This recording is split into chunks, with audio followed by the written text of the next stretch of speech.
ভাবুন তো একজন মানুষ জীবিত, কিন্তু শরীরের সিস্টেম কাজ করছে না। শরীরের স্কিন নষ্ট হয়ে যাচ্ছে, শরীরে রক্ত তৈরি হচ্ছে না, ডিএনএ নষ্ট হয়ে যাচ্ছে।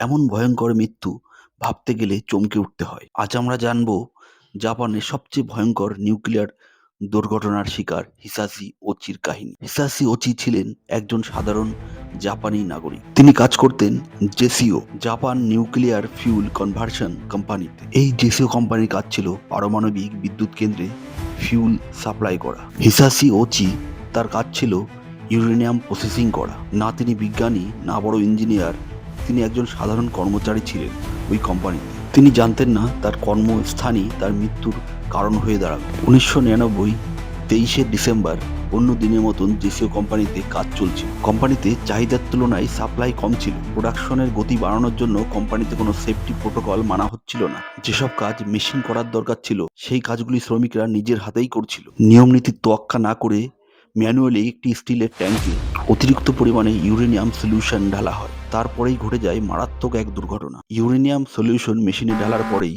মেশিনের মধ্যে থেকে বেরিয়ে আসে নীল আলোর রশ্মি, সঙ্গে প্রচণ্ড আওয়াজ, তার সঙ্গে ভয়ঙ্কর নিউক্লিয়ার রেডিয়েশন। এই দুর্ঘটনার সময় হিসাশি ওচি ছিলেন একদম কাছাকাছি, আর তার দুই সহকর্মী, একজন ছিলেন মাসাতো সিনোহারা আর একজন ছিলেন ওয়াতোকা ওকাকাওয়া। তারা তুলনামূলক সামান্য দূরে ছিলেন, যার জন্য কয়েক সেকেন্ডে হিসাশি ওচির শরীরে 17,000 মিলি সিভার্ট রেডিয়েশন প্রবেশ করে, আর সিনেহারার 10,000 আর ওকাকাওয়ার 3,000 মিলি সিভার্ট রেডিয়েশন প্রবেশ করে। সিভার্ট হলো রেডিয়েশন পরিমাপক একক, যেখানে 6,000 সিভার্ট রেডিয়েশন মানেই নিশ্চিত মৃত্যু। আমাদের শরীরে মোবাইলের ও বিভিন্ন ইলেকট্রিক যন্ত্রপাতি ও বিভিন্ন মাধ্যমে 20 মিলি সিভার্ট রেডিয়েশন প্রবেশ করে, আর কয়েক সেকেন্ডের মধ্যেই হিচাচি ওচির শরীরে 17,000 মিলি সিভার্ট রেডিয়েশন প্রবেশ করে। এর থেকেই বোঝা যায় তাদের শরীরে কতটা পরিমাণ তেজস্ক্রিয়তা প্রবেশ করেছিল। দুর্ঘটনার সঙ্গে সঙ্গে হিসাশি ওচি জ্ঞান হারান।